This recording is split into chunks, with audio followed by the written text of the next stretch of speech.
Houve encontros do CAIS que nós tivemos aqui 80 pessoas, Bruno? Nós tivemos um especial com o Marco Teles e o João Manô, que foram mais de 80, né? Quase 100 pessoas. Mas assim, CAIS não extraordinários.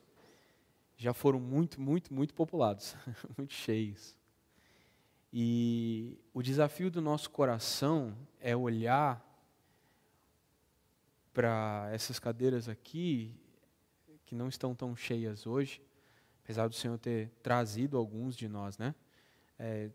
Tá chovendo, o DF fica entupido quando chove, o trânsito fica terrível, o Vicente Pires alaga, né? Acho que um bote talvez seja mais útil do que um carro, às vezes, no Vicente. Todo mundo, período aí complicado de saúde também, muitas pessoas estão se contaminando com Covid.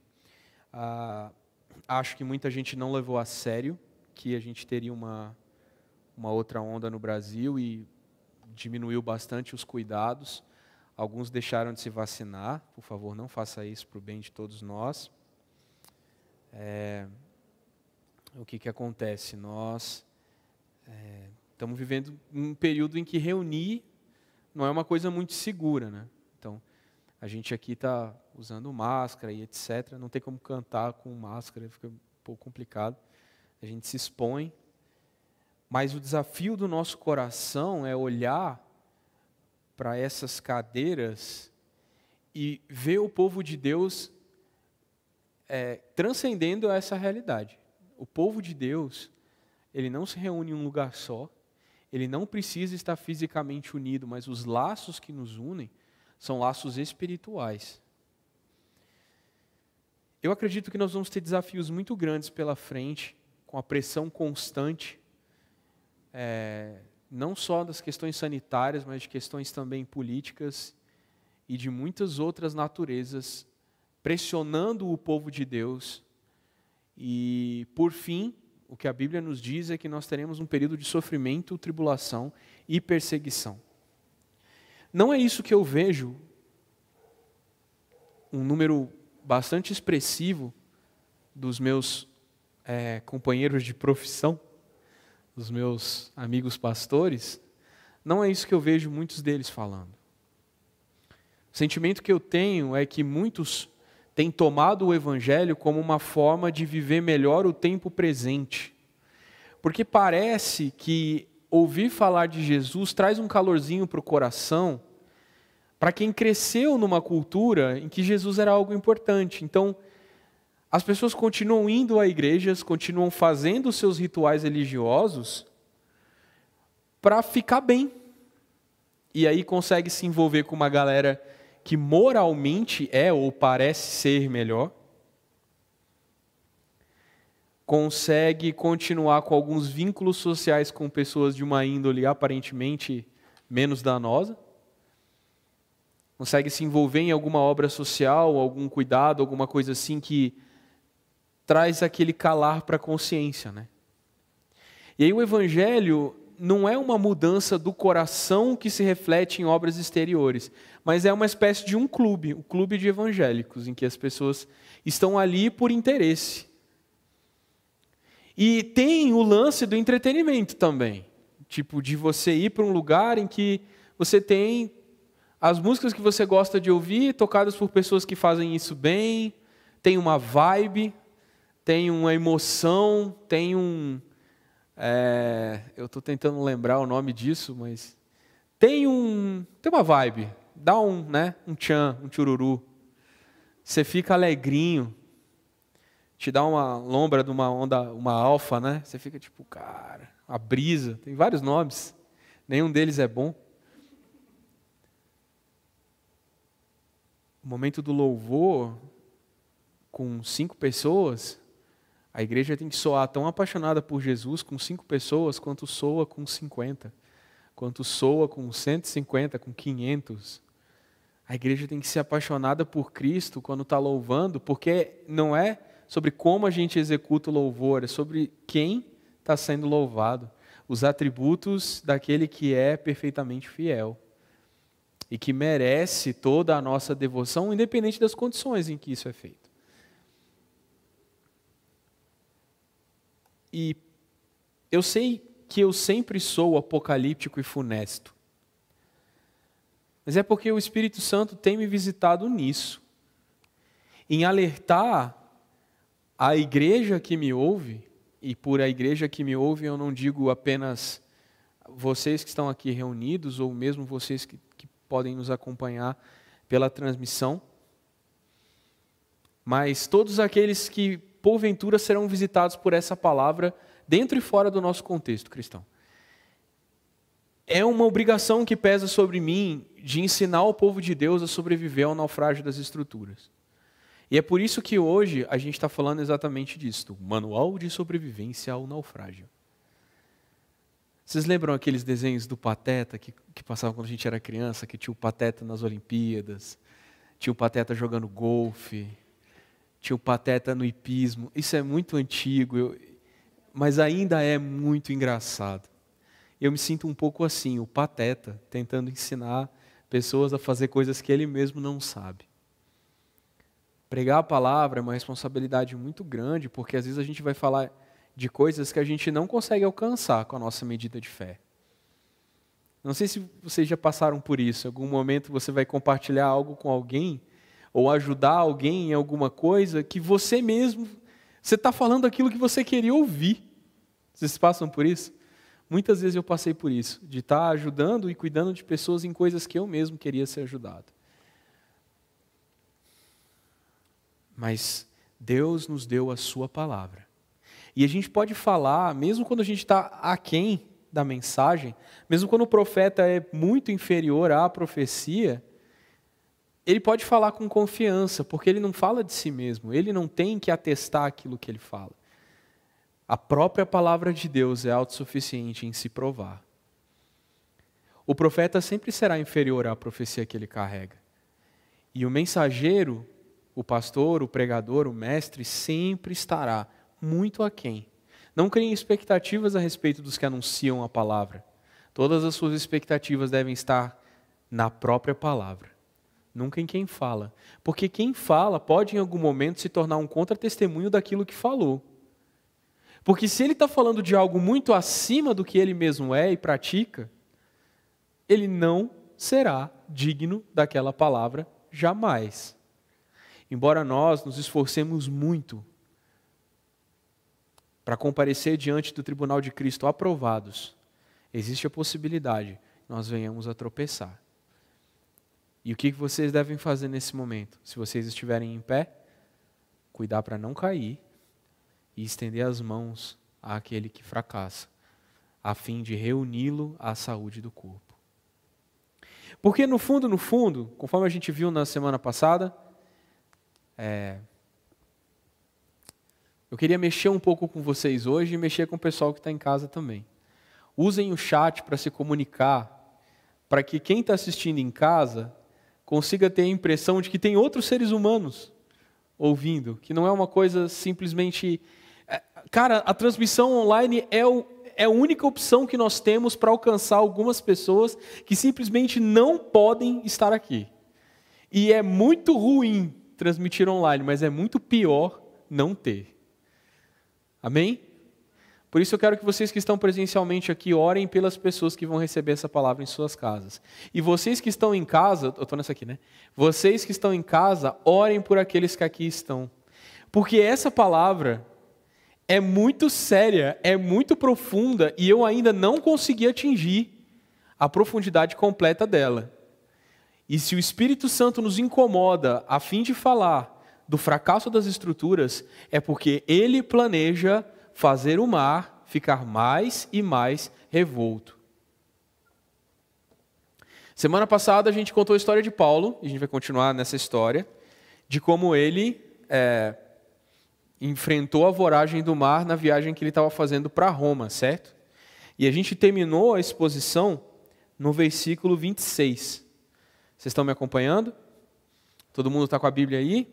Então, nós vamos fazer a mesma coisa. Vamos abrir a Bíblia em Atos, capítulo 27, e a gente vai começar a ler do versículo 27. 27 e 27. O versículo 27 em diante é o naufrágio propriamente dito. O navio estava sendo ameaçado pelas condições do mar, certo? Era uma tempestade muito difícil e tudo que os marinheiros sabiam fazer para impedir aquelas condições, eles tentavam. Eles estavam tentando preservar o navio, jogar fora a carga, muitas coisas estavam sendo danificadas. E a gente tinha também estabelecido que Paulo aqui era uma metáfora para a igreja verdadeira de Deus, que não tem o controle sobre o mundo. A igreja não tem o controle sobre um mundo que está de costas para Deus e que está constantemente desobedecendo a Ele. A igreja, em certo sentido, ela é refém e prisioneira em um mundo que não a acolhe. Nós não temos que ter expectativa de que a igreja se sente no trono do mundo, porque o príncipe deste mundo ainda não, ele foi julgado, mas a sua sentença não foi executada. Portanto, ele ainda detém os reinos do mundo e a sua glória, e ele concede isso a quem o adora, conforme a gente vê em Lucas e em Mateus. Lucas 4 e Mateus 4. Há muitos homens que se dobram diante do inimigo de Deus para ter poder e autoridade nesse tempo. E aí o que é feito? Estruturas para poder sobreviver ao juízo de Deus. O mar aqui representa Deus furioso com as nações e Ele quer levar a cabo o seu juízo. E ao contrário disso nos trazer medo, ou nós nos enfurecermos com Deus, Deus, por que você quer acabar tão logo com essa universidade que eu demorei tanto para entrar e você está querendo fazê-la afundar? Ele quer. O juízo de Deus está sentenciado sobre toda a terra. As estruturas estão suportando por breve tempo. E por que as estruturas sobrevivem? Lembra que a gente viu? O que fala no versículo 23? Ontem à noite, um anjo de Deus, a quem pertenço e sirvo, se pôs ao meu lado e disse: não tenha medo, é preciso que você compareça diante de César. E Deus, em sua bondade, concedeu proteção a todos que navegam com você. Por causa da igreja, muitas pessoas são preservadas dentro de estruturas destinadas ao fracasso. Essas vidas são poupadas por causa da igreja. Famílias são poupadas, escolas são poupadas por causa dos filhos de Deus que estão sendo guardados ali. Chegamos até aqui, fizemos a revisão, estamos todos na mesma página. A partir do versículo 27, eu pedi para vocês guardarem algumas coisas na mente, a gente vai retomar esses pensamentos. Mas não sei, se 7 dias, a gente esquece muita coisa em 7 dias. Por volta da meia-noite, na 14ª noite de tempestade. 14ª noite de tempestade. Já tinha 14 dias que eles estavam debaixo de chuva, vento e barco balançando. Teve um dia que eu estava vindo para o cais e eu estava dirigindo para cá. E eu moro bastante próximo aqui. Não é um trajeto longo. Estava chovendo muito. Isso foi ano passado. Janeiro do ano passado. Estava chovendo muito, muito, muito. Como aqui é baixada, deu uma enxurrada muito forte. E enquanto eu estava vindo, a chuva foi piorando, piorando, piorando, piorando, e eu cheguei em determinado lugar em que a enxurrada levantou o meu carro.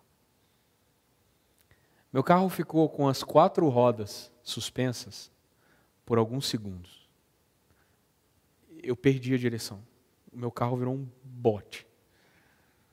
E foram alguns segundos, porque logo depois tinha uma lombada, e meu carro encostou na lombada, e a partir dali ele tracionou.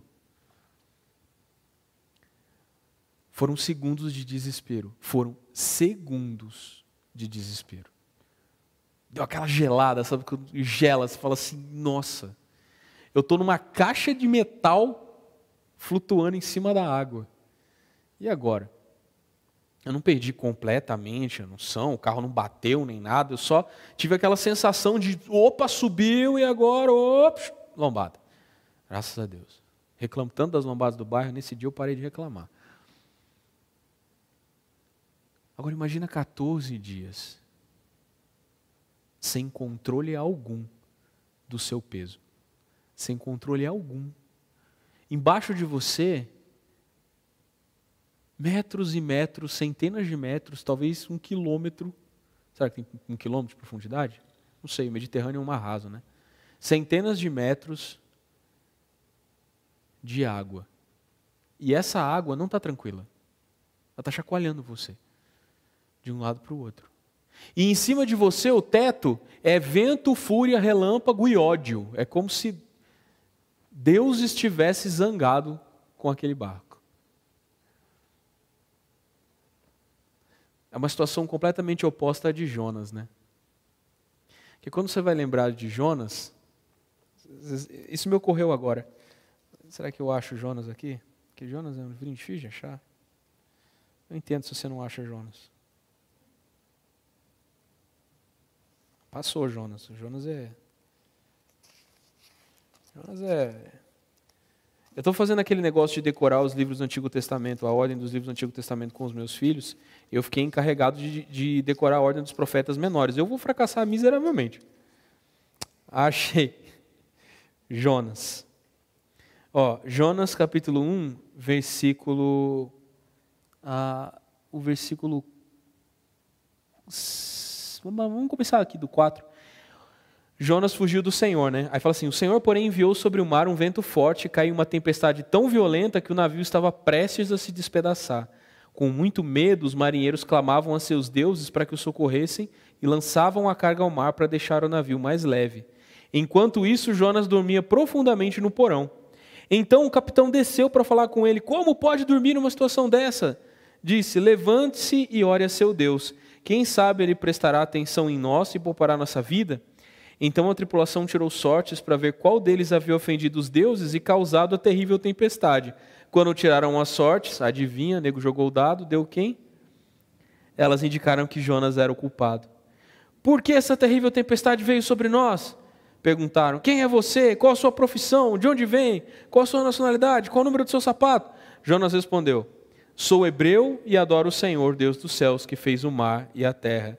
Os marinheiros ficaram apavorados quando ouviram isso, pois Jonas já havia lhes contado que estava fugindo do Senhor.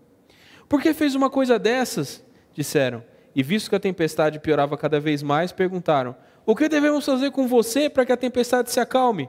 Jonas respondeu, joguem-me ao mar, e ele voltará a ficar calmo.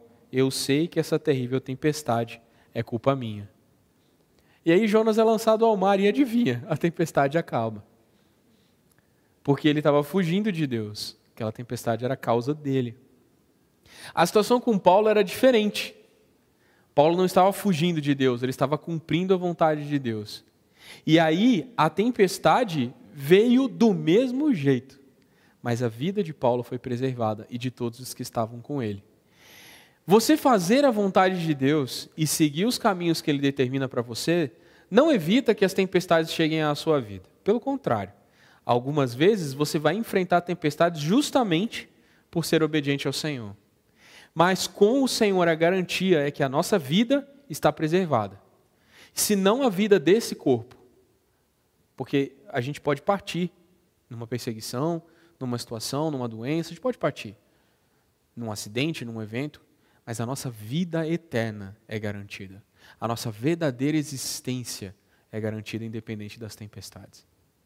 Mas aqui Paulo já estava há 14 dias sendo chacoalhado para lá e para cá, enquanto eram levados de um lado para o outro no mar Adriático.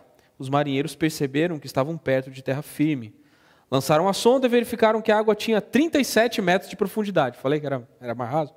37 metros de profundidade. Um pouco depois, lançaram a sonda novamente e encontraram 27 metros. Então, conforme o barco vai se aproximando de terra, o fundo, né, vai ficando mais próximo, né, a água vai ficando mais rasa. E eles temiam que, se continuássemos assim, seríamos atirados contra as rochas na praia. Por isso lançaram 4 âncoras da parte de trás do navio e ansiavam para que o dia chegasse logo. A preocupação desses marinheiros aqui, mais uma vez, era com o navio. Não era com a vida deles. Porque saber que você está se aproximando de terra em tempestade é bom. Ah, mas o navio vai bater. Beleza, se ele bater e eu estou vendo a terra, eu nado, eu vou até lá. Se a preocupação é com a vida, a gente não luta pela estrutura, a gente luta pela vida dos que estão conosco. Mas a preocupação deles era com o navio. Então o que eles fizeram? Jogaram âncoras. Tentaram desacelerar o processo. Eu acho que esses marinheiros aqui preferiam que o barco ficasse parado debaixo da tempestade do que ele chegar à terra e se despedaçar. Vocês param para pensar que essas são as atitudes que eles têm? Ao longo do capítulo todo, todas as atitudes que eles tomam é para tentar preservar o navio. Dando a entender que iriam lançar as âncoras da parte da frente, os marinheiros baixaram o barco salva-vidas na tentativa de abandonar o navio.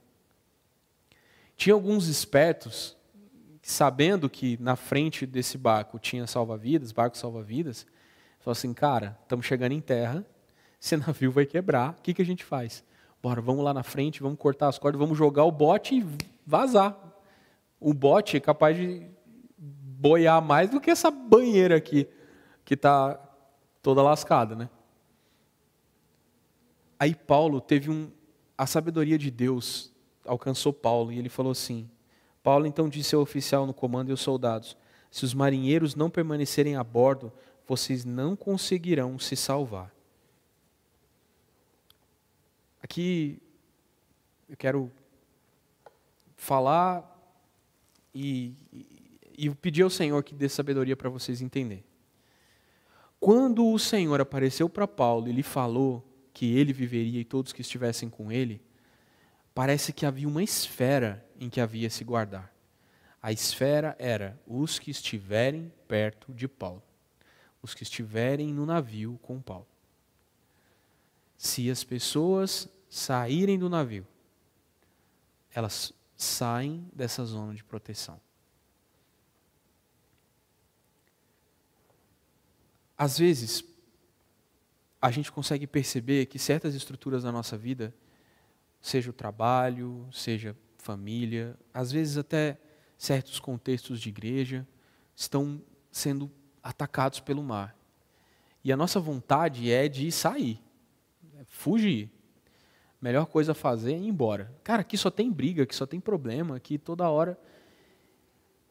Mas existe sabedoria do Senhor em te manter em certos lugares, mesmo que aquilo não pareça tão confortável, mesmo que aquilo pareça frágil demais diante das tempestades. Porque há uma promessa do Senhor que Ele guarda aqueles que estão na igreja. Ele guarda aqueles que obedecem ao que Ele diz.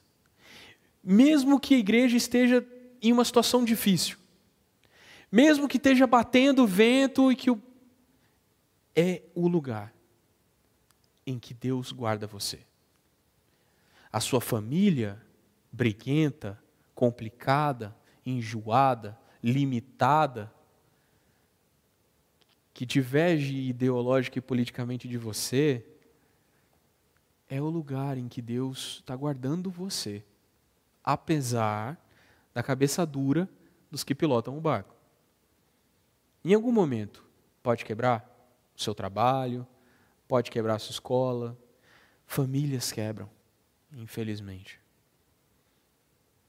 A gente tenta evitar certos assuntos. Não, porque a família é para sempre. Não, porque, cara, amém. No plano de Deus mas às vezes quebra. Deus quer restaurar, Deus quer cuidar, Deus quer manter. Mas às vezes a cabeça dos homens é bem dura. E aí o que acontece? Quebra. Qual é a sua atitude? Permaneça. Há uma promessa de Deus de guardar a vida daqueles que permanecem. Talvez Deus tenha colocado você num contexto pouco seguro. Mas sair dele não precisa ser uma decisão sua. Deixe Deus resolver os problemas do contexto. O juízo de Deus resolve os problemas. E quando Deus destrói, não há homem que consiga preservar. E quando Deus preserva, não há tempestade que consiga destruir. A nossa atitude não é julgar com nossas próprias mãos e sair arrancando pedaço do barco. Vai afundar mesmo, vou arrancar isso aqui. E vai lá serrar o mastro, chuta o seu colega para fora, vai afogar, seu maldito. Pá. Esse barril aqui não serve para mais nada, é a nossa comida, joga fora. Não é você que determina o destino do navio. A tempestade vem de Deus. O mar é dele, o vento é dele, a fúria é dele. E a nossa vida a ele pertence. Se ele diz que nós seremos guardados, nós seremos guardados. E não importa o que vai acontecer com o chão que você está pisando.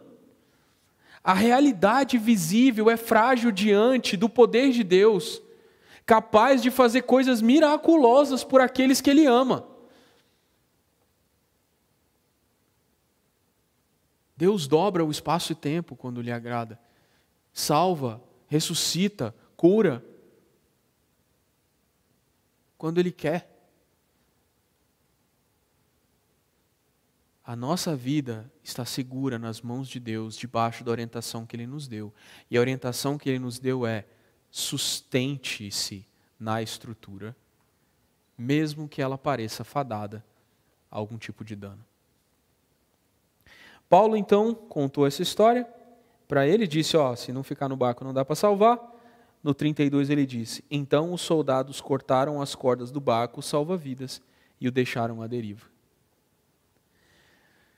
O que pode acontecer é que, às vezes, os nossos captores, aqueles que exercem autoridade sobre nós, podem olhar para você e falar assim, está querendo fugir, vou cortar a sua salvação. Pá. E aí tira de você o carro, para você não conseguir ir mais na reunião. Tira de você o patrocínio, para você não conseguir mais. Não se preocupe. Permaneça na estrutura. Ok? Nós não temos controle sobre as autoridades desse mundo.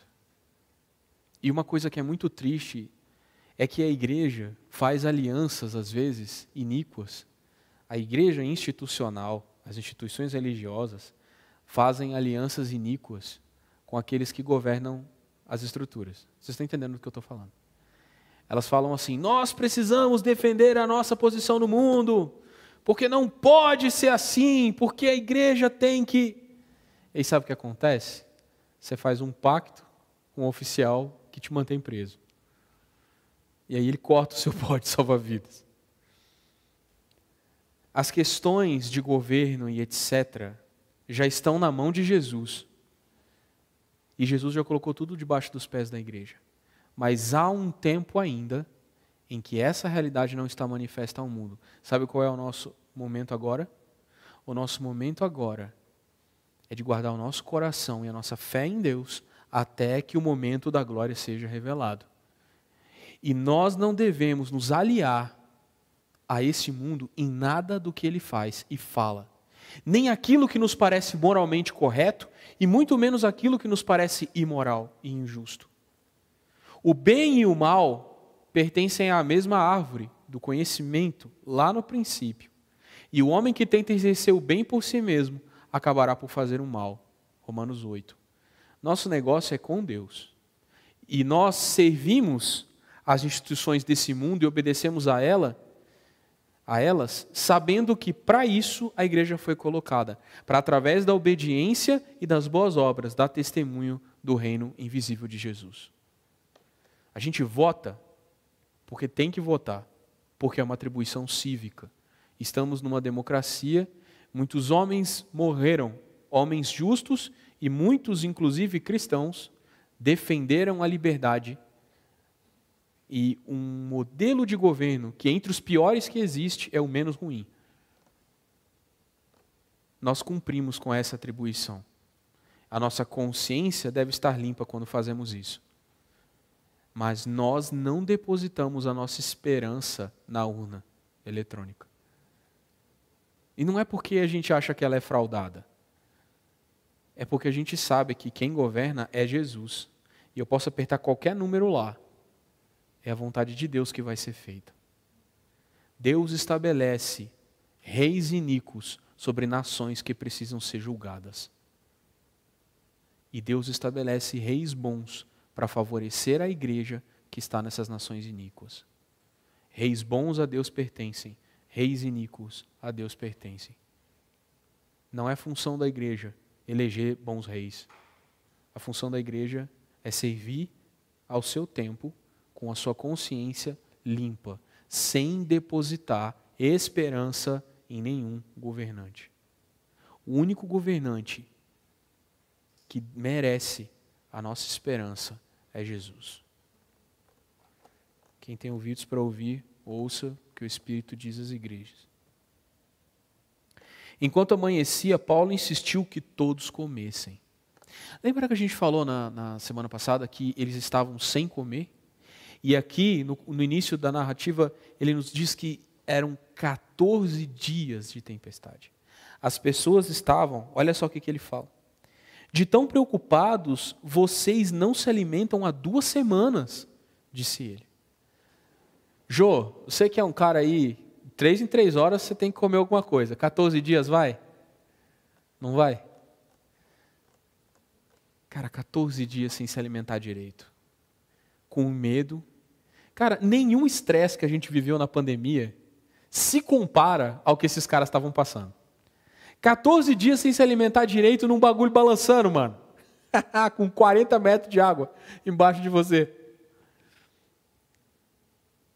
Aí o que Paulo fala para eles? Por favor, comam alguma coisa agora para seu próprio bem, pois nem um fio de cabelo da sua cabeça se perderá. Cara, a presença de espírito de quem ouviu Deus falar é impressionante, não é? O barco está lá, pá, não sei o quê. Paulo olha e fala assim, ó, vão comer, porque nenhum fio de cabelo da sua cabeça se perderá. O que ele faz? Em seguida, tomou um pão, deu graças a Deus na presença de todos, partiu em pedaços e comeu. Cara, louvado seja Deus, mano. Quando eu olho para homens como esse, cuja fé é inabalável, independente do ambiente, assim, cara, mas o mar tá, não sei o que, não, tudo bem, Deus me falou que a minha vida vai ser preservada e a de todos vocês, portanto comam. Porque não é o mar que vai levar a sua vida, não é o naufrágio que vai levar a sua vida, agora a fome pode levar.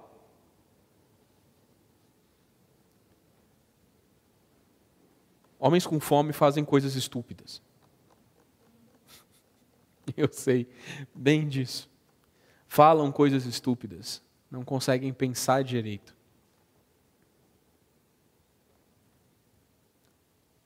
Para o seu próprio bem, jovem e jovem, se alimente. Cuide de você. Diante de situações de medo, de pavor, de estresse, algumas pessoas comem demais. Comem aquilo que lhes fará mal. Se alimentam mal, comem porcaria, se entopem de açúcar, se entopem de gordura. Porque está estressado, porque está nervoso, porque está ansioso. Mas quando a situação é de medo de perder a vida, você para de comer. A ansiedade faz a gente comer muito às vezes. Mas o medo faz a gente perder a fome. Nenhum de vocês está tendo uma vida fácil. Nenhum de vocês. Quando o CAIS começou, a maior parte de vocês estavam no ensino médio. Ou estavam em momentos mais tranquilos da faculdade. Mas agora vocês estão em pós-graduações, já entraram no ensino superior, vocês estão em empregos novos, alguns de vocês estão noivos, alguns de vocês acabaram de se casar, Alguns de vocês estão em cidades novas. Alguns de vocês estão na ponte aérea direto. A vida adulta é isso aí. Bate na nossa cara o tempo todo. E o que o diabo quer nos roubar, o que o mundo quer nos roubar, é a fome. Ele quer tirar de você o desejo de se alimentar. Ele quer tirar de você o desejo de cuidar das coisas básicas da vida. Quer tirar de você o desejo de descansar. Quer que você seja tão ansioso que você não descansa. Não dorme. Tem que ficar tomando ansiolítico. Tem que ficar fazendo meditaçãozinha para entrar em fluxo, porque senão você não consegue trabalhar. Quer que você se mantenha drogado de algum jeito. O mundo quer tirar de você a capacidade de se relacionar com as pessoas que te amam. O mundo quer tirar de você o desejo de comer comida mesmo. Há pessoas que de tanto medo, tanto sofrimento, ficam com o estômago ruim, com o corpo ruim, igual Timóteo lá em Éfeso. Ficou doente de estômago. Cara, uma coisa que eu ouvi muito de vocês, eu converso com esses que aqui estão durante a semana, vez ou outra, e não é raro vocês me falam que tem problema de estômago.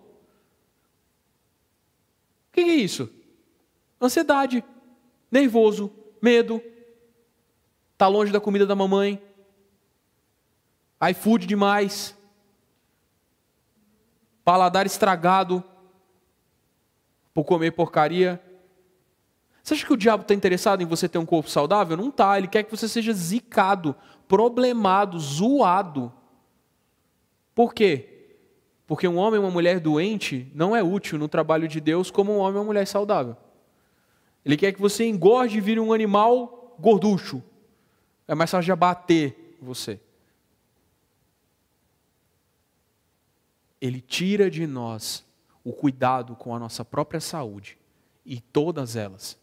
Ele tira de você a vontade de ler a Bíblia. Você está balançando tanto, está tudo tão inseguro, cara, está tudo tão inseguro. Ai, não tenho tempo para ler a Bíblia. Ai, não tenho tempo para ouvir os hinos. Ah, não tenho tempo para ir no cais. Ah, não tenho tempo para me reunir com os irmãos. Ah, não tenho tempo para... Cara, tudo bem, não deu para vir? Tá quarentenado? Tá longe? Cara, 20 horas é hora do cais sexta-feira. Você vai assistir para comer. É necessidade básica. Não importa se você está aqui, se você está na China. Na China eu não sei se pega a mesma internet que aqui. Não pega. Você está em Taiwan. Lá pega. Você consegue. youtube.com/c/Encontro Cais. Você consegue assistir.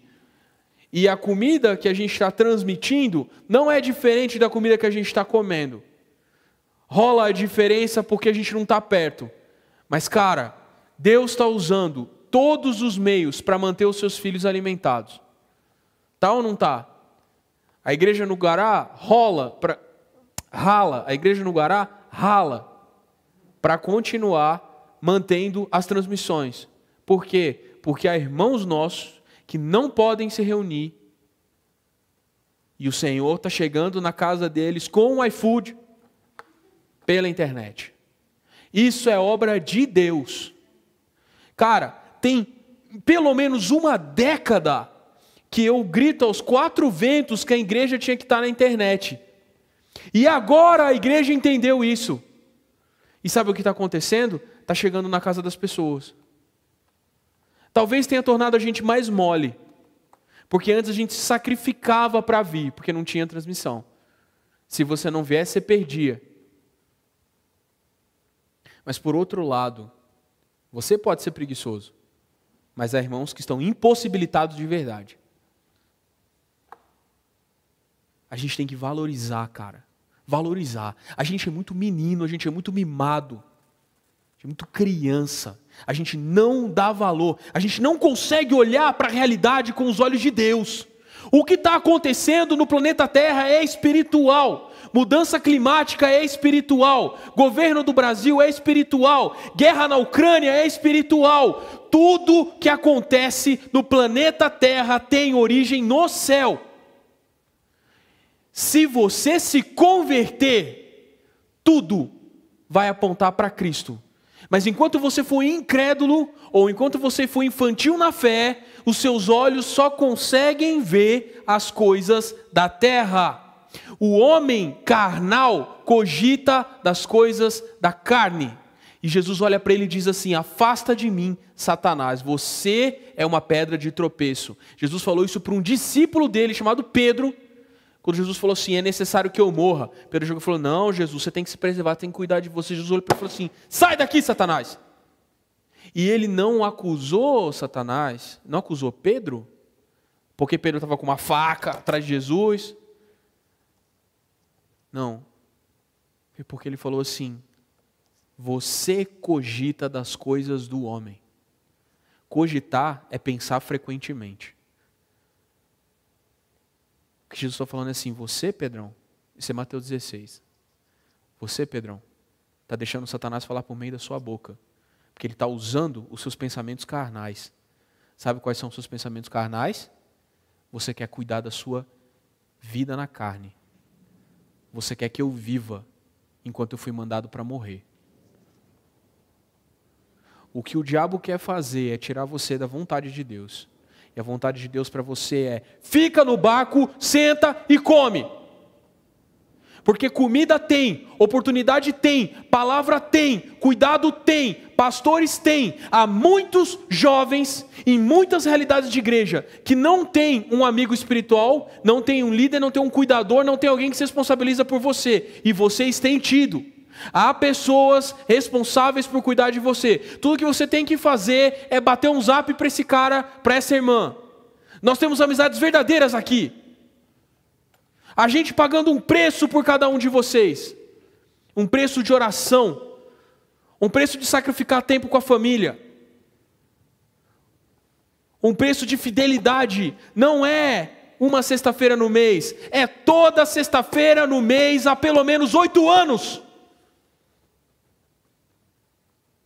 Vocês têm noção do que é isso?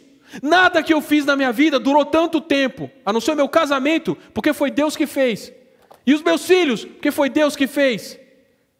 Dos projetos que eu comecei na minha vida, nenhum durou tanto tempo. O CAIS está aqui há 8 anos, praticamente todas as sextas-feiras. Isso é glória para Deus. Ele levantou um farol para si, e Ele vai manter esse farol aceso. Comida tem. Às vezes nós que aqui estamos, de trás dessa peça de madeira, de trás daquela mesa, o que a gente faz é dizer assim: comam alguma coisa para o seu próprio bem. Mas sabe o que Deus instruiu a gente a fazer? Instruiu a gente a tomar o nosso próprio pão. Instruiu a gente a dar graças a Deus na presença de todos.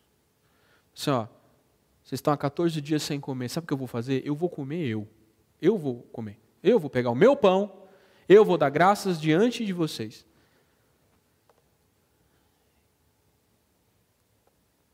Mas aí a gente também vai pegar esse pão e partir em pedaços. O cuidado que nós temos tido conosco, o ensino que nós temos, a nossa devoção a Deus é uma devoção pública, ela é dividida com vocês. Aquilo que Deus faz na minha vida, na minha história, é público para cada um de vocês. Assim também com o Bruno, assim também com cada um que tem assumido essa responsabilidade. O pão que a gente come não é só nosso. A gente parte o pão. Cada um de vocês, cada um de vocês precisa amadurecer e dar um passo além na maturidade. Tomar uma decisão de comprometer a identidade de vocês com o Evangelho. Se você busca o seu nome no Google, o que aparece? É um hábito que nós brasileiros não temos muito, mas os americanos fazem bastante. Quando eles conhecem alguém, eles googlam. Acredita nisso? O Google sabe tanto sobre nós que ele é capaz de nos dizer como as pessoas são. Acabei de conhecer o Josué, vou dar lá, Josué Cardoso. O que vai aparecer para mim? Vai aparecer a viagem que ele fez pelo Oriente, Vai aparecer o EP que ele lançou, maravilhoso. Vai aparecer as muitas entrevistas do maior artista da cena local que a gente tem aqui. Se eu procurar o Tony, vai aparecer foto dele tocando. Se eu procurar o seu nome está associado ao Evangelho? Está comprometido com o Evangelho? A sua identidade está comprometida com o Evangelho? Se eu entrar no seu Instagram, você está comendo um pão ali e partindo nos pedaços? Ou eu vou ver que você é alguém profundamente comprometido com um monte de outras coisas, mas não com o Evangelho? Se o buscador, se o crawler bot do anticristo fosse procurar nas suas mídias sociais, você seria condenado como cristão? Ou ele não teria nada de te acusar? O seu pão é só seu? A sua vida cristã é secreta? Um cristão que tem uma vida secreta com Deus, sem jamais manifestá-la, não causa medo no inferno. Não ameaça o reino das trevas, o império das trevas, aquele bando. Nenhum reino é um bando.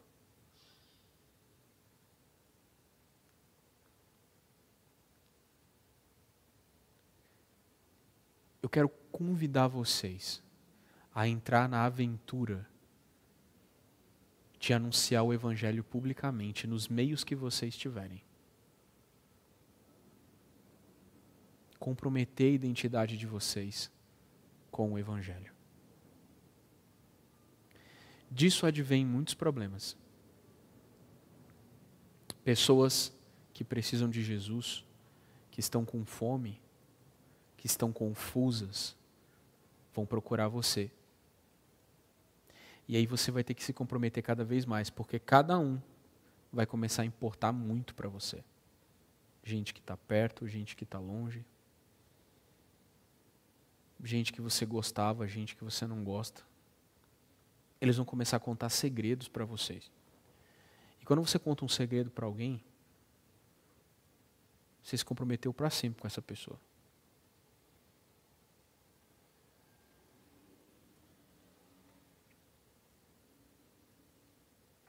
Eles vão começar a confessar pecados para você. Eu estou convidando vocês a se tornarem pessoas que falam publicamente da palavra. Já chega dessa vida de tartaruga. Ficar escondendo a cabeça. Eu quero ver logo a manifestação do Evangelho em vocês. Como eu disse, são 8 anos. Vocês são maduros. O Senhor quer colher frutos de vocês. E eu quero ver vocês vivendo uma revolução. Sabe por quê? Porque o ambiente é cada vez menos favorável. E a gente pode estar vivendo as últimas janelas de oportunidade em que o Evangelho pode ser anunciado sem impedimentos. Quando o Senhor voltar, eu quero que Ele possa colher vocês. Vamos seguir em frente. Todos se animaram e começaram a comer. Quando alguém tem fé, e essa fé é pública, e ele obedece publicamente, sabe o que acontece? Ele influencia as pessoas a comer também. Cara, você já conviveu com alguém que ama a Bíblia? Não dá vontade de amar também? Já conviveu com alguém que prega o Evangelho? Já conviveu com alguém que ora? Já conviveu com alguém que louva? Olha como a gente é intenso louvando. Não é? Olha como a gente curte isso. Vocês lembram do primeiro profundo que a gente fez? Lá em Brasília? A gente era uma manada no meio, enquanto todo mundo estava afastado e com medo. E a gente começou a louvar, sem medo. E de repente, todo mundo estava fazendo isso. Todos se animaram e começaram a comer. Vocês conseguem entender o que eu estou falando? Quando a fé é corajosa o bastante para confiar e manifestar publicamente aquilo que Deus está fazendo, você anima outros a fazer o mesmo que você.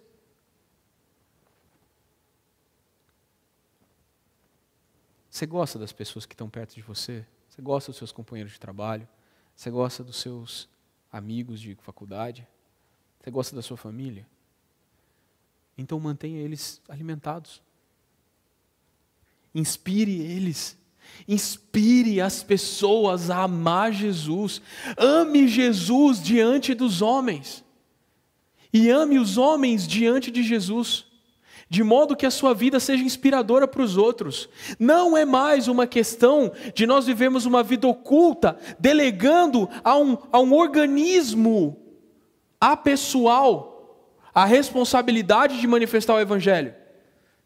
Não é mais uma atribuição do CAIS ser a manifestação do Evangelho.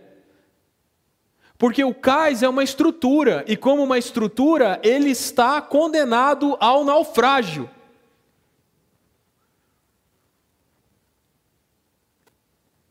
Se cada um de vocês for o CAIS em si mesmo, for o Evangelho em si mesmo, tiver a cultura de sentar e comer enquanto todo mundo está com medo, você está em paz, porque a fé do Evangelho te mantém confiante.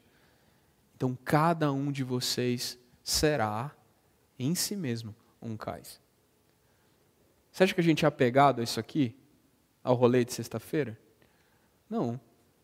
Se isso aqui ficar maior do que ficar volumoso, ficar famoso, o mar derruba, velho. O mar quebra. Deus mesmo se encarrega de julgar tudo aquilo que se levanta orgulhoso. Agora a pergunta que eu faço a vocês é, se esse rolê de sexta-feira acabar, o que acontece? Vocês vão morrer? Para onde vocês vão?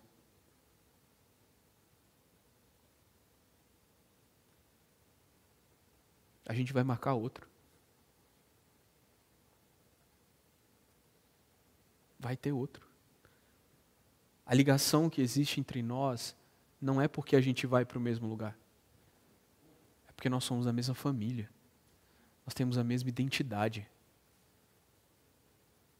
Perto ou longe, nós somos a mesma tribo. A gente cheira igual. A gente grita igual.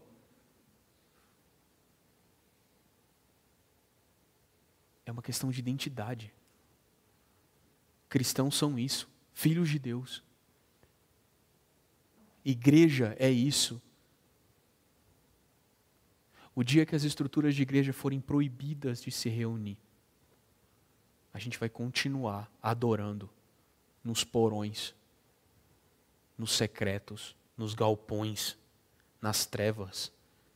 Vão ouvir a nossa voz, não vão saber de onde vem. Eu não estou preparando vocês para viver para sempre atrelado a essa estrutura.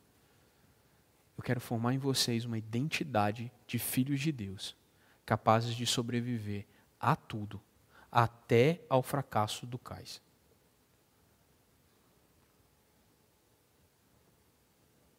Estavam esperando essas palavras? Estavam esperando? Porque eu quero ver vocês maduros em Cristo. Não quero ver vocês dependentes de mim nem de ninguém. Quero ver vocês maduros. Se você quer ficar vivo, não confie no mar e não confie no barco. Confie em Cristo. E na hora que for para comer, vai comer. E se você puder, divida o que você está comendo com mais alguém. Pão não vai faltar. Sabe, eu fico pensando como era a condição desse pão. Tá, pão de barco. Não era o pãozinho fofinho da padaria. Esse pão já devia estar velho, duro, salgado, molhado. Que condições que estava esse pão, Josué?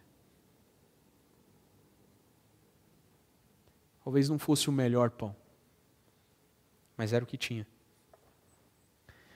Nós jovens, vocês jovens, eu semi-jovem, nós estamos expostos a uma cultura do consumo, em que tudo tem que ter o nosso gosto. E tem alguém para produzir algo para você. Qual é o seu nicho de entretenimento?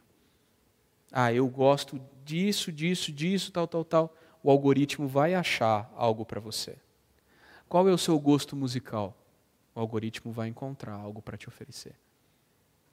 Então nós estamos ficando imaturos com paladar infantil. Um bando de crianças de 40 anos que são incapazes de fazer o que é necessário e trocam o que é urgente por aquilo que querem. É urgente para você ler a Bíblia, mesmo que ela te pareça um pão velho de navio. Então, é mais fácil assistir um filme sobre a Bíblia, assistir uma novela sobre a Bíblia, ver um romance, a Bíblia romanceada. É mais fácil para você que é um teologuinho safado, pegar uma Bíblia comentada por alguém. Vou pegar uma Bíblia comentada pelo Zé das Couves, o grande teólogo do século. Velho. Desculpa a minha indignação. Cadê a Bíblia comentada por você? Cadê a Bíblia que você leu, mastigou e estragou de tanto que rabiscou? Você não sente saudade daquele tempo em que a sua Bíblia era um lixo, mas você estava de pé? Vou ter que comprar outra, bicho. Essa aqui não tem mais onde escrever. Glória a Deus! Acabei com o papel, mas a minha alma está inteira. A Bíblia não é o filme que eu quero assistir, mas é o pão que eu tenho para me manter vivo.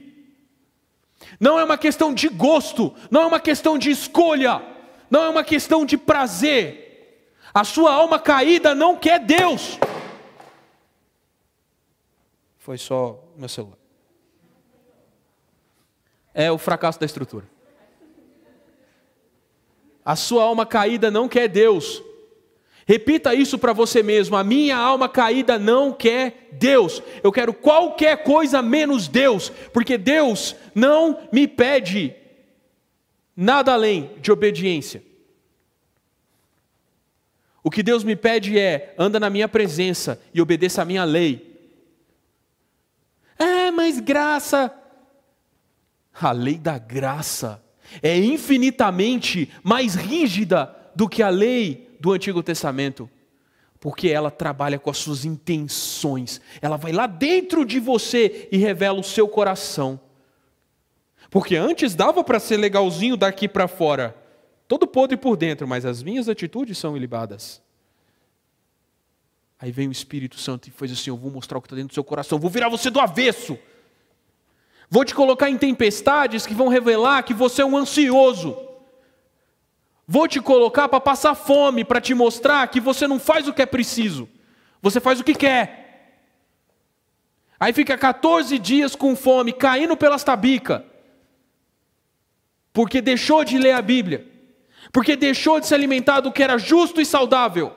E está disponível para você. Não é o pão que você gosta, mas é o pão que tem para comer, e é o que Deus te deu para te dar vida. Aí sabe o que acontece? Chega uma hora que você fala assim: cara, isso é o que eu tenho, isso é o que eu tenho, é tudo o que eu tenho. E aí você entende que não era a Bíblia que tinha gosto ruim, é você que tem um paladar ruim e infantil. Você começa a ter prazer todos os dias. Caramba, isso aqui é louco, é lindo. Você fica doido gravando mensagens no WhatsApp, doidaço para você amigo. Cara, eu vi um negócio que eu nunca tinha visto. Eu parei de fazer isso com vocês porque vocês estavam me chamando de maluco.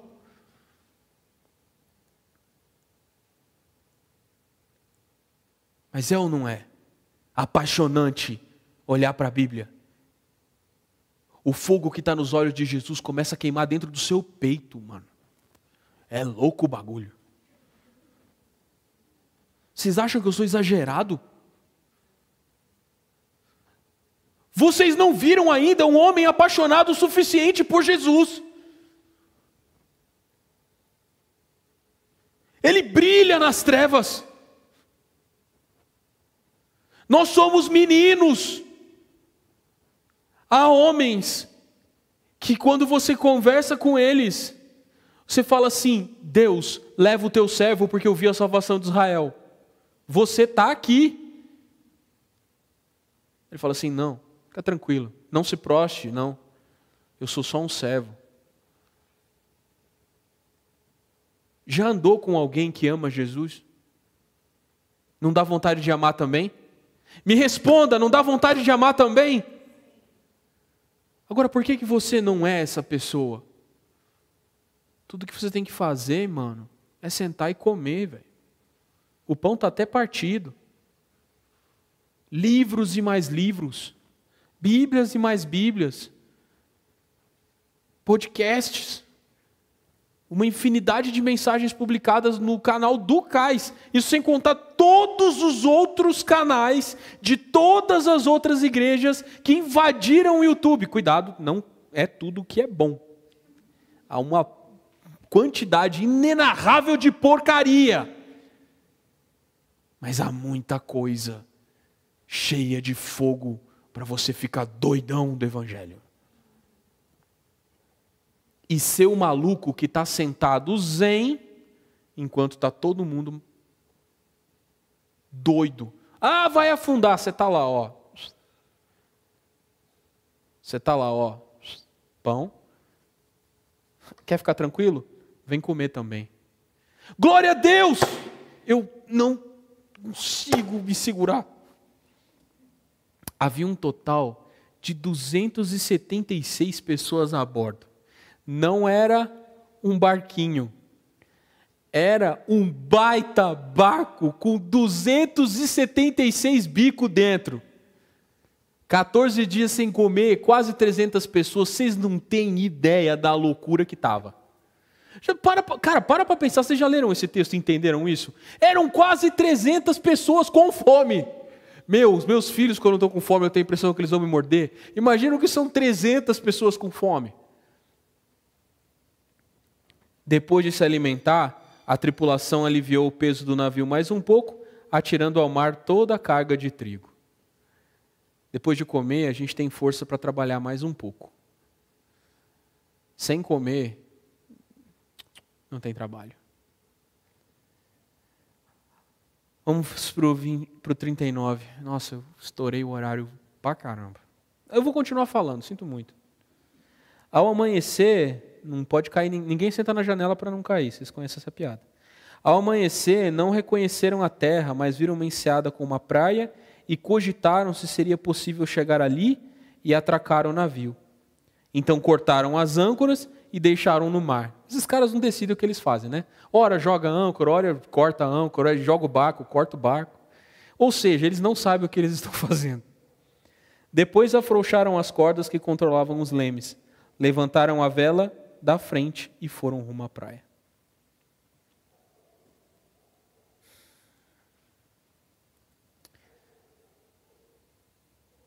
Aqui é um momento em que há uma falsa esperança no coração daqueles que pilotam as estruturas. Em alguns momentos, eles vão achar que estão salvos. Eles vão achar que vai dar tudo certo.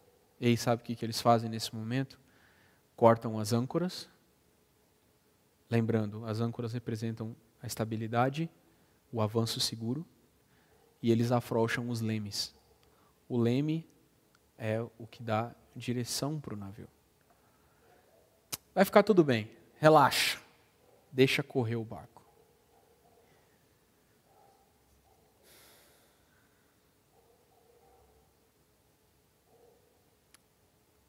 Cada estrutura tem o seu momento de negar aquilo que a mantém. Toda estrutura em algum momento vai falar assim, deixa, relaxa. Às vezes até o cais tem isso. Quando você vai pensar, o cais ele tem momentos e momentos, né? Tem momentos em que a gente está muito focado e trabalhando e tal, programação, convidando gente, indo atrás. Aí chega uma hora que parece que o mar balança mais, a galera está mais tranquila. O que faz? Ah, não, vai dar tudo certo, deixa. Deixa que tem gente lá, a galera dá conta. Tem gente para tocar, tem gente para pregar, tem gente para apacentar, tem gente para arrumar as cadeiras. Deixa. Não precisa de mim lá. Não precisa que eu me comprometa tanto. O que você faz? Corta a âncora, solta o leme e só vem.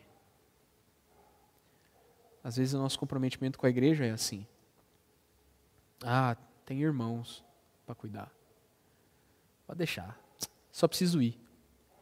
Às vezes seu comprometimento com a faculdade é assim. Você bota no piloto automático, filho. Ah, vai de chinelo. Às vezes seu comprometimento com a família é assim. Você só tá ali já, ó, ali, ó. Tá chegando ali a terra. Deixa eu ir. Joga na mão de Deus. Tá, Davi, mas você está falando que eu devo me preocupar com a estrutura? Não, eu estou falando que você deve ser coerente. Porque em alguns momentos a gente se apega demais, e em outros momentos a gente se deixa correr. Isso demonstra a infantilidade do nosso coração. Isso demonstra o quanto a gente está olhando para o mar, o quanto a gente está olhando para o barco, em vez de a gente olhar para Cristo e para a esperança que Ele nos deu. Você não vê Paulo se desesperando em momento algum. A atitude dele, antes de entrar na tempestade, era: vai dar ruim, não vamos não. Entrou na tempestade, qual a atitude dele? Já estou aqui, vai afundar, eu sei o que vai acontecer, o que eu vou fazer? Ficar pleno. Dia 1, pleno. Dia 2, pleno. Dia 3, jogando carga fora. Dia 4, estou lá. Dia 5, estou lá. Dia 6, Paulo está lá. Dia 14, Paulo está falando: eu avisei vocês. Agora senta e come. Existe algum Paulo na sua vida? Alguma pessoa que é constante? Está lá? Dê graças a Deus por ele. O cara que está lá. Ora, você precisa também ser essa pessoa. Para alguém, você é o referencial de estabilidade. Para alguém, você é a inspiração de tranquilidade. Para alguém, você é a inspiração de cuidado e apacentamento. Alguém está olhando para você. E o que é terrível é que alguém quer ser como você. Porque vê Cristo em você. Então, decidam. Ou a gente afrouxa as cordas e solta o leme e deixa, ou a gente segura as coisas. Ser incoerente não dá. Mas a verdade é que aqui os governantes da estrutura, eles achavam que estavam seguros. Viram terra e falaram assim: beleza, nós vamos chegar. Vai dar certo, galera! 2020, nós estamos em 2022, né? Que para mim é 2020C. 2022 chegou, pandemia vai acabar, vai dar tudo certo. Agora é o ano, o ano do Zimbolt, agora é o ano do crescimento. A gente vai de 0 a 100. A igreja vai encher. Nossa, o cais vai bombar. Tem 5 gatos pingados aqui. Por quê? A pandemia está mantendo muitos de nós em casa. Ela não foi embora. E ela voltou talvez mais forte do que nunca. E você sabe o que acontece? A gente está meio cego nas notícias. Porque parece que as coisas não estão sendo noticiadas mais, os números não estão sendo contabilizados com a mesma fidelidade que foram no ano passado. E aí? A gente está cego e mal pago. E agora? Sabe o que aconteceu aqui? Versículo 41. Mas o navio foi apanhado entre 2 correntes contrárias e encalhou antes do esperado. Vai dar certo, galera! Pandemia, pá! Encalhou o navio. Antes do esperado. E você sabe o que é pior? Continua assim, a parte da frente se encravou e ficou imóvel, enquanto a parte de trás, atingida pela força das ondas, começou a se partir. Chegou uma hora que o navio encalhado ficou dividido. Uma parte dele falou, não, vamos parar, isso aqui tem que segurar, tem que manter, vamos manter, conservar, vamos conservar, conservar, entendeu? Conservar. Enquanto a parte de trás falou assim, vai dar não, aqui atrás está muito ruim, está batendo onda, vamos progredir, entenderam? O navio está entre os conservadores e os progressistas. E sabe o que acontece? Nenhum nem outro está certo, os dois vão afundar. E a tensão entre eles vai quebrar o bagulho. O navio vai afundar, mano. E normalmente quem está atrás, né, sofre mais, assim. Vocês já andaram no Zebrinha? Vocês já andaram no grande circular, um motorista com pressa? O Zebrinha eu pegava, quando eu mudei para Brasília, eu trabalhava no Pátio Brasil. E o Zebrinha descia, aquela S2. Jovem. Eu vi Jesus muitas vezes ali. E ele não estava dirigindo o busão. Muitas vezes eu achei que cara, não precisava pagar entrada em parque de diversão, mano. Era só pegar o Zebrinha ali, velho. E tipo, cara, eu vi o teto do ônibus várias vezes.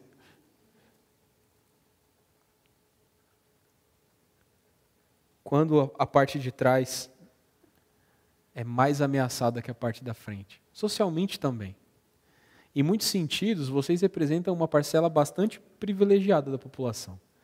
Tem casa, tem comida, tem pai, tem mãe, tem um teto sobre a cabeça, tem roupa para vestir. E acho que a gente meio que quer manter isso, a gente quer conservar isso que a gente tem. Pô, foi tão difícil chegar aqui, meus pais ralaram pra caramba, tem que conservar. Enquanto que tem uma galera que não tem isso. E para eles, parece fazer mais sentido querer quebrar tudo. Quem está certo? Ninguém. Porque o navio está condenado. Vai afundar o progressista e o conservador junto. Abraçados ainda. E o que acontece é que, finalmente, esse navio começa a se partir. Encalhou. Atrás está indo para um lado, a frente está travada. O que acontece? Vai partir. Os soldados queriam matar os prisioneiros para que não nadassem até a praia e depois fugissem. Porque eram 276. Eram 276 pessoas. Desses, muitos eram soldados, mas muitos eram prisioneiros, como Paulo. Paulo era um prisioneiro. O que eles falaram? Cara, se a gente deixar esses caras fugir, eles vão pegar ele, pegar o beco, vão fugir, vão embora. Então eles queriam matar os prisioneiros. Mas Paulo estava entre eles. O oficial do comando, porém, desejava poupar a vida de Paulo. Porque era plano de Deus que a vida de Paulo fosse poupada, e junto com a vida dele, era plano de Deus que os 276 tripulantes, 276 pessoas a bordo, fossem poupadas. E aí, numa decisão muito inusitada, ele falou assim, galera, não dá mais. Quem sabe nadar, pula e vai para a praia. Quem não sabe, agarra o barril e flutua até lá. Não sou eu que estou falando, está escrito aqui, ó. Ordenou aos que sabiam nadar que saltassem ao mar primeiro e fossem em direção à terra. Os outros se agarraram a tábuas ou pedaços do navio destruído. Assim, todos chegaram à praia em segurança. Eu não sei qual estrutura da sua vida vai quebrar. Eu sei uma coisa. Elas estão todas sob ataque. E o ataque não é um ataque do mundo. O mar está agitado porque Deus está julgando as estruturas. Então a agitação, a fragilidade, a tempestade vem das mãos de Deus. Ele cavalga o trovão, Salmo 18. Ele tem a voz que arranca as árvores e Ele é o Senhor da inundação, Salmo 29. Lembra que a gente leu semana passada? Que eu entrei em surto aqui? Eu entro em surto com frequência. Não sei qual estrutura da sua vida está ameaçada. Uma coisa eu sei. Deus quer preservar a sua vida. Chega uma hora que você vai ter que pular. Não se sabe se você vai pular para viver só e nadar por conta própria. Não se sabe se você vai pular para uma estrutura menor. Por exemplo, em um determinado momento da minha vida, a minha estrutura familiar, que era constituída de mãe, irmã e tal, eu pulei.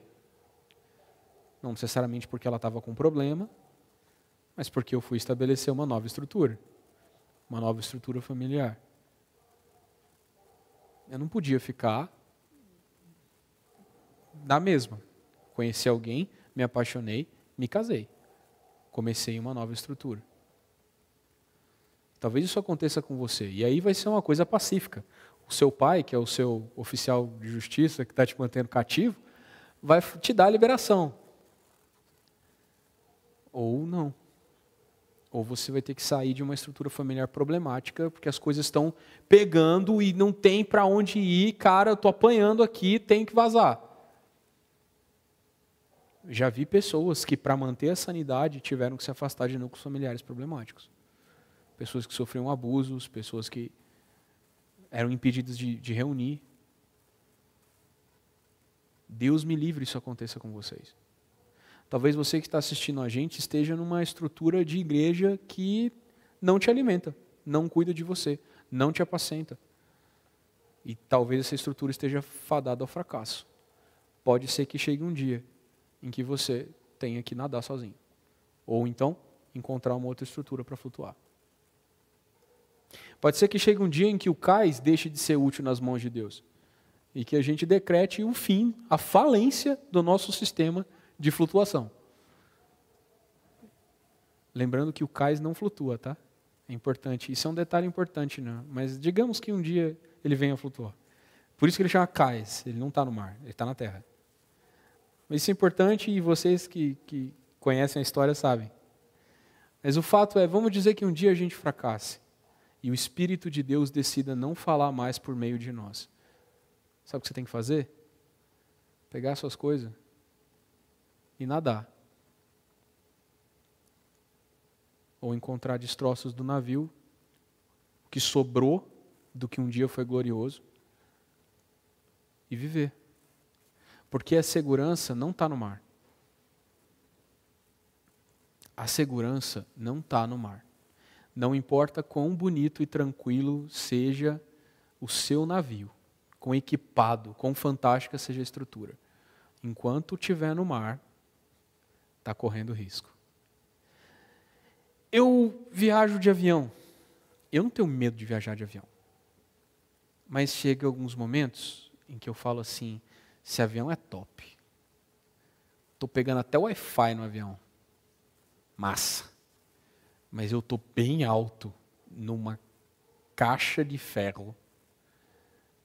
E assim, tomara que as leis da física não mudem de uma hora para outra, porque eu estou bem alto. Pode ser um avião muito luxuoso. Está voando. E o que está voando cai. Não importa quão fantástica seja a estrutura na qual você está inserido. Em algum momento ela pode falhar. Se você não estiver alimentado, não estiver confiante,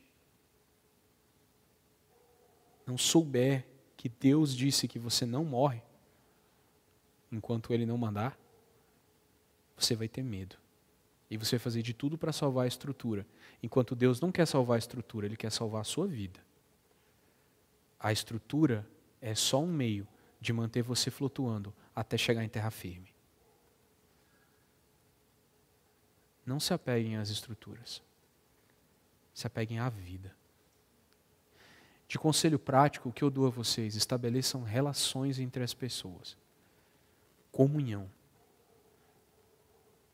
Não dependam da sexta-feira à noite e do encontro para você ter amizades, para você ter tempo juntos, apacentamento. Não dependa disso aqui. Não dependa de mim, não dependa do Bruno. Não dependa da gente tocar um instrumento. Vai você atrás dos hinos, ouve você, desfruta você. Não dependa da gente te dizer o que ler. Vai e lê, pega uma Bíblia e leia. Ai, por onde eu devo começar a leitura bíblica? Tem um livro chamado Gênesis. É o primeiro livro da Bíblia, está aqui. Se a sua Bíblia não começa em Gênesis, você está com a Bíblia errada. Começa aqui, ó, na primeira página, está escrito o quê? Bíblia Sagrada, depois lê todo aqui o expediente, lê o sumário, lê, e depois começa. E sabe onde você para? Quando acabar a Bíblia, no final de Apocalipse. Lê lá a tabela de conversão, medida, depois volta. Não tem segredo. Vou falar uma coisa para vocês, não tem segredo. Ah, eu não entendo. Continua lendo, uma hora você vai entender. Porque a Bíblia é revelada pelo Espírito Santo. Ela não é um livro comum. Quer mais pão? Um monte de livro. Aqui, na minha casa. Me pede emprestado. Mas tenha fome, tenha iniciativa. Estabeleça a sua própria rotina de leitura e estudo. Te deram um vento? Investe nele. Ah, meu líder não está falando nada. Cutuca o cara. Dá uma peteleco virtual nele. Se for íntimo bastante, dá R$1. Meninos batem meninos. Só em meninos. Senão vocês vão presos. Cutuquem, mexam, se movimentem, aprendam a nadar. Nós oramos para que Deus conserve os nossos barcos flutuando até a terra firme, de preferência sem naufrágios. Mas quem está no mar está sob risco, certo? Certo? Então, esse foi o manual de sobrevivência ao naufrágio. Pontos importantes. Confie na palavra de Deus. O que Ele disse vai se cumprir. Mantenha-se calmo, coma, divida a comida com os outros. Aprenda a nadar ou agarra-se ao barril mais próximo. Sobreviva, por favor. Amém? Eu tinha prometido para vocês que nós daremos 3 palavras. Só que houve uma mudança de agenda em questões acima da minha capacidade de controle. Afinal, eu estou num barco e ele está no mar. E eu não estarei aqui no próximo final de semana. Então, a terceira mensagem não será ministrada na próxima semana. Na próxima semana a gente retoma o calendário de mensagens normais. O Pandão vai pilotar isso aí. Ele vai manter o leme firme, né, Pandão? Nada de derrubar as âncoras. Eu derrubo as âncoras e ele bota de volta. A terceira palavra seria sobre... Vocês querem saber o título ou não? Deixa no segredo.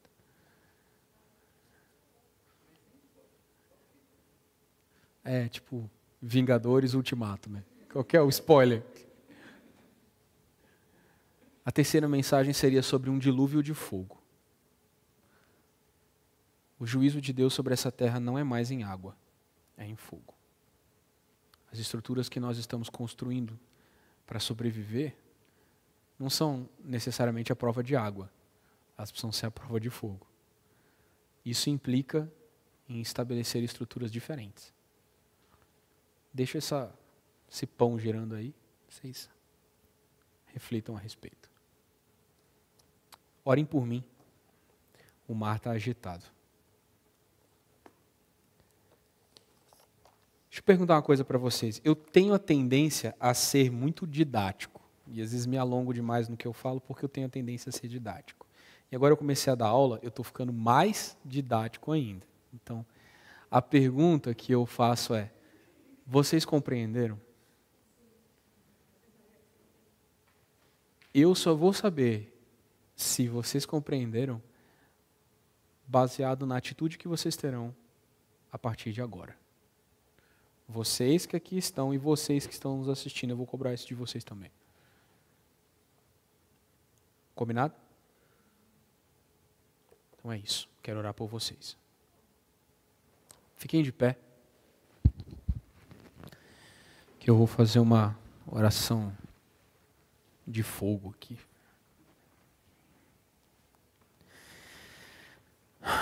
Pai, nós te pedimos humildemente que preserve as estruturas nas quais nós estamos inseridos por amor da tua igreja. Mas se não for possível preservá-las, preserva a nossa vida. Ajuda-nos a ter as atitudes adequadas para salvar não só a nós mesmos, mas àqueles que estão ligados a nós. Aumenta a nossa comunhão, Senhor. Aumenta os laços entre nós, reaproxima-nos, faz-nos andar juntos como sobreviventes. Senhor, eu sou incapaz de chegar em terra sozinho. Eu preciso dos meus irmãos. Eu sou incapaz de me manter me alimentando sozinho. Eu preciso daqueles que têm dividido a comida comigo. Ajuda-nos, Senhor. Ajuda-nos.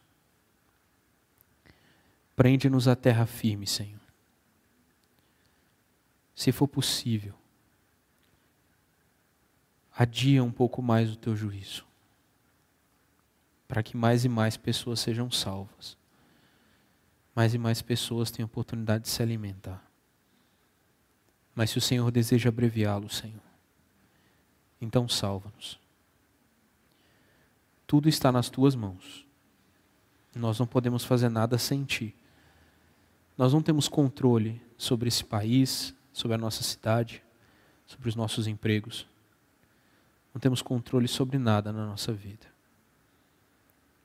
Uma coisa nós sabemos: estamos seguros nas tuas mãos. E isso nos basta, Senhor. Dê-nos fome e sede daquilo que importa. E ajuda-nos a eliminar tudo aquilo que é distração. Em nome de Jesus. Amém. Conforme nós estabelecemos na semana passada, esse é o encerramento da nossa transmissão, do nosso Encontro CAIS, porque a gente não está fazendo lanche, certo? Então a gente vai encerrar por aqui hoje. Tenham todos uma boa noite, que o Senhor os guarde, preserve. Você que está nos assistindo aí no YouTube, se você não é inscrito nesse canal e caiu aqui, por graça de Deus, inscreva-se, ative as notificações do canal e nos mande um alô lá no Instagram. Tchau.